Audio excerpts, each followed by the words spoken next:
If you don't use it, well, I'm sure you already finished that statement for me. You've heard it so many times. If you don't use it, you'll lose it. We say that about many things. I know one of the things we talk about is language. If you've learned a new language and you don't get a chance to use it, well, if you don't use it, you'll lose it. Certain skills associated with it, you don't use it, you'll lose it. Well, I've heard that said many times, and it's a very simple concept. And many people nod their head when you talk about that phenomenon happening, except for one. It's not very significant. It just happens to be killing us. Continuing our series today on is it age or is it inactivity today on the Personal Edge Fitness Podcast. Welcome to the Personal Edge Fitness Podcast with Garrett Williamson. Health, wellness, exercise, nutrition, and a whole lot more. Got questions? Call us and leave a message at 251-278-EDGE or message us at Personal Edge Fitness on Facebook and Instagram, at Team PE on Twitter, or personaledgefitness.com. Good day and welcome to the Personal Edge Fitness Podcast. Thank you so much for joining us today. My name is Garrett Williamson. I'm president of Personal Edge Fitness and the host of the Personal Edge Fitness Podcast. Before we dive headfirst into yet another part of our series of Is It Age or Is It Something Else, of course, today we're covering inactivity. I want to tell you how to get in touch with the show. Give us a call if you got any questions. You got any questions for Katie? You got any questions about this podcast or any other, or if I've possibly offended you because of what I've said? You can give me a call at 251-278-3343. That's 251-278-EDGE. You can also reach out to me at Garrett, Garrett, at personaledgefitness.com. That is also our website and our Facebook page. Hit me up on Twitter at Team PE if you have any other questions. Recently, I started this new series called Is It Age or Is It? It's all based on what you've heard me talk about several times before, the idea that the ridiculous fact that time passing on a calendar causes deterioration. It's never been proven. There's not a single study out there that proves it. If anybody tells you that time passing on a calendar automatically causes deterioration, they are lying to you. Anybody telling you that time passing on a calendar causes deterioration is a liar, and Garrett Williamson called them a liar. And if you're telling people that, I am telling you that you are lying to them. There's not one clinical study that backs up what you believe. Instead, there are four different concepts of determining ability, and all four of those concepts are 100% controllable. They're 100% your responsibility, 100% your fault. And I said in this series, I was going to try to attack everybody's what I call their but what about. I've noticed that when I've given my talk on Live Age, I've given thousands of examples across the years of everything I'm talking about, every part of the four aspects that control ability. I've given examples for each one of them, tons of examples for each one of them. But I'll invariably have somebody raise their hand and say, yeah, but what about?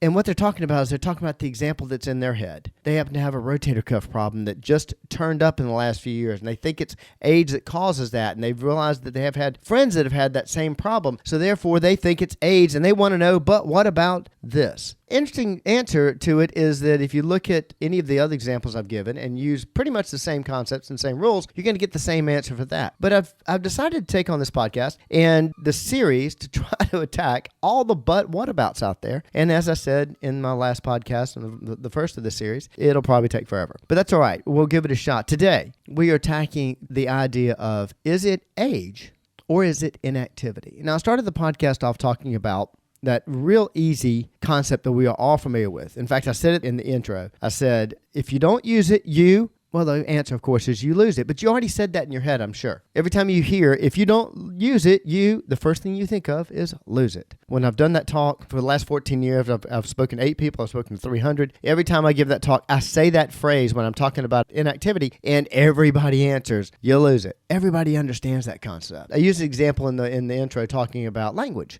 I happen to have studied Spanish. I think it's a beautiful language. I knew living on the Gulf Coast, I'd get an opportunity to use it. I have gotten an opportunity to use it quite often. I've used it in my travels. I raced in Pontevedra, Spain. Actually used it there, of course. I've used it on cruise ships. I've used it throughout the Caribbean and diving. I love it. I think it's fantastic. After I finished my last semester studying Spanish in college, I had the fantastic fortune of going to spend a month in Guatemala City, Guatemala. They were opening up a gym there, and they were looking for some children's programs. And I worked with kids for years and was going to help them develop some children's programs for this gym. So I spent a month down there, and the whole time I was down there, I spent it with the soon-to-be manager of this facility, and he spoke English about as well as I spoke Spanish, and so he communicated to me in English, I communicated to him in Spanish. And that month, really, at the end of it, I was thinking in Spanish. I could fluently communicate. I won't say I was fluent in Spanish, but I could fluently communicate. I could leave my hotel and I was not worried about having trouble communicating with people. Go shopping by myself. I was actually in a triathlon while I was down there and communicated with the riders when I was trying to get a bottle of water passed across 8 people. So I was using that language. Therefore, it was fantastic. That was 1991. Here we are in 2023, and I have to spend a week or so somewhere on vacation before the end of the week I'm finally able to communicate. Why? Of course, I'm not using the language. I'm not using it on a regular basis. Therefore, I lose it. That's no surprise. If I tell that to anybody, not even a language professor, everybody understands that. But when it comes to our bodies, when it comes to deterioration that we see, rarely do we think of that concept. We may think of it at younger ages. That's why we start working out, doing regular exercise routines and working out and really planned workouts that aren't associated with the sport. Somewhere in our maybe 20, 30, 40, 50, 60, somewhere up there is when we start doing these planned sessions, because we've heard that we've got to try to fight aging. I love that. I think that's interesting.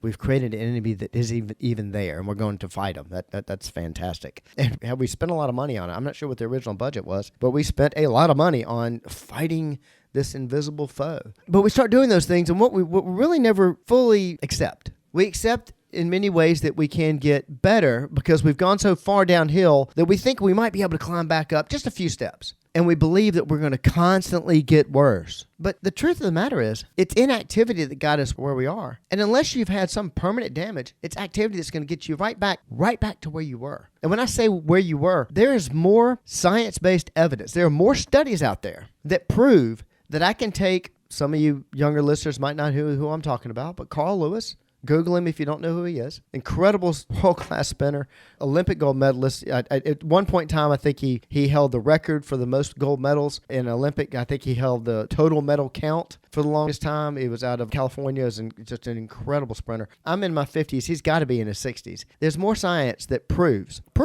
doesn't theorize, proves that unless Carl Lewis has got some kind of permanent damage, in other words, he's missing an entire knee, his knee's not there, or something like that, there's more science that proves that I could take him right now at whatever number he's got on the calendar, and I could make him as fast, if not faster, than he ever was. There's more science that proves that than proves that I can't. I'll show you what I'm talking about. I say all the time that there's not one clinical study that proves that time passing on a calendar causes deterioration. I'm saying that again. I hope every person that thinks I'm wrong about that hears this and rings my phone off the hook, comes and sees me personally. Love to see the study because not a single one exists. But as I've said, several of them exist to prove what I'm talking about. Well, let's pick one. Okay, let's pick what I call, and I don't know if it's actually termed this, but it's called, I refer to it as the Dr. Kenneth Cooper, the Cooper Research Facilities nursing home study. And in this study, there were several hundred people involved in this study, and they did basic exercises with these individuals, 6 basic exercises, as a matter of fact, and some of them you can do sitting in a chair. I mean, they were very basic. They did 6 simple exercises, and every 2 weeks they modified those exercises. So what I mean by modification, it's like we do when we're training somebody. If it's too hard, in other words, we're making us go backwards or whatever, it's too hard, they made it easier. If it was too easy, they made it harder. Pretty simple. Rule of thumb, we're going to break down muscle tissue, you got to push it a little farther. If you're breaking down too much, causing damage, you're going to back off of it. And that's what they did. They did that every 2 weeks with these individuals with just these 6 exercises. The study went on for 6 months. At the end of the study, the participants saw, on average, a 50% muscle gain. 50% muscle gain. And I always like to say this when I'm giving this speaking engagement. I always tell everybody, hey, if you'd like to have 50% muscle gain, please raise your hand. And if you don't raise your hand, I will gladly take yours. I would take a 450% muscle gain. No problem with that whatsoever. That would be awesome. Because muscle is a positive tissue. It doesn't matter how much gravitational pull of the earth is affecting your body. In other words, what people call weight. Doesn't matter. Having more muscle, almost always a good thing. The average age of these participants was 70 years old. Now, there's several things shocking about this study. First thing, if you think about it, that's pretty amazing. 6 simple exercises, 6 months worth of training, 50% muscle gain, average age 70 years old. You may not be amazed by that. That's the second amazing thing about this study, is you may not be amazed by it. When I started telling and using this example over 15 years ago, I started using this example. People were amazed. Now, They're not amazed. Why? Because life expectancy has increased and 70 has become not old anymore. I don't think that ever rings a bell with anybody. Wait a second. Maybe there's truth to we can actually get better. We can actually get stronger. The other thing that's amazing about this study is that study is probably 30 years old now. Another amazing thing about it, Dr. Cooper replicated that same study with people all the way up. He did it with 80-year-olds. He did it with 90-year-olds. And then in 1996, the last time I heard about this, he was doing it with people in their hundreds, and he was getting the exact same results. What did he do? Simple. He increased their activity. They had chosen, through their lifestyle change, through their interests, whatever, they had decreased their activity. And he turned everything around for them by just increasing their activity. I'll give you another example. Is it age or is it inactivity? You got a situation where you've got an individual that can do a standing backflip. That sounds pretty cool.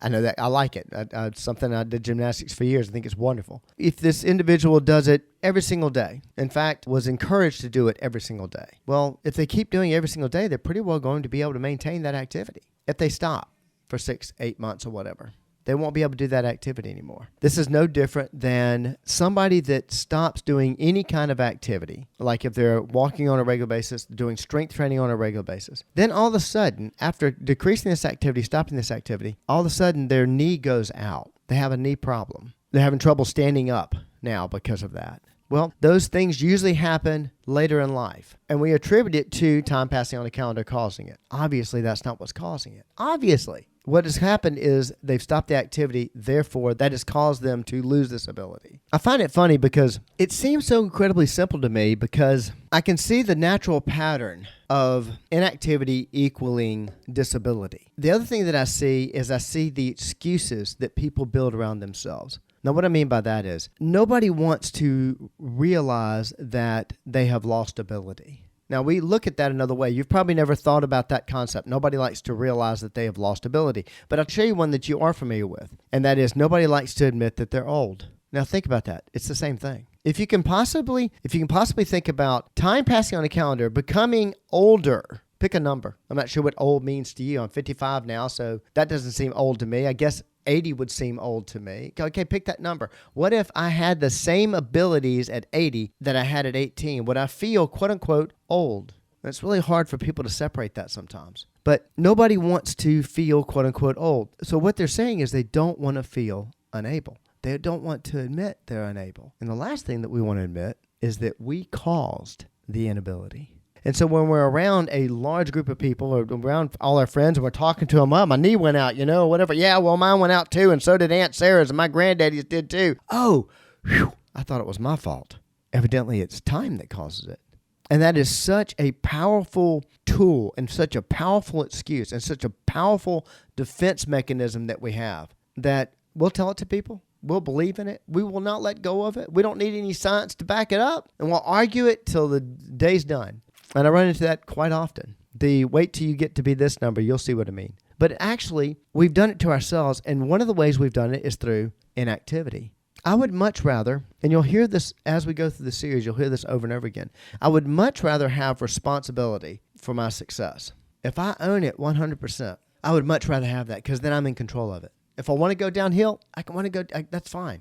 Glad to go downhill if I want to, if I really want to. But if I don't want to, I want control of it. And too many times we get comfortable with that excuse because we don't want the responsibility that we actually made it happen. If time actually caused these things, then somebody would be able to give you the exact date it's going to happen to everybody, and there should be no ifs, ands, or buts. And know what I mean by the ifs, ands, or buts? So, well, it happens to everybody, but they can't say it happens at the same time because it depends on, and you watch. What it depends on deals with fitness, nutrition, lifestyle, mindset.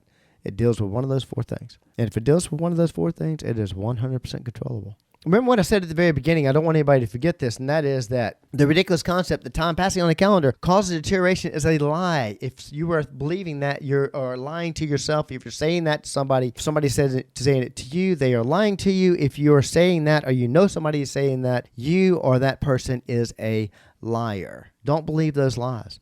You can change your life. You can actually be in full control of how you decide to grow, decide to have time pass on a calendar for you. You're in control of all those abilities. So if you need help with that, hey, reach out to me at area code 251-278-3343. That's 251-278-EDGE. You can also reach out to me at Garrett, Garrett, at personaledgefitness.com, which is our website, our Facebook page, and hit me up on Twitter at Team PE. I know that I seem very angry when I say these things because I do think it's absurd. I do think it's absurd that we believe that time passing on a calendar causes deterioration, when today I've at least proved to you that inability is caused by, one way it's caused by inactivity. Reversing that is one more way we can help you reach your level of wellness. Thank you so much for joining me today, and I hope I have you join me next time.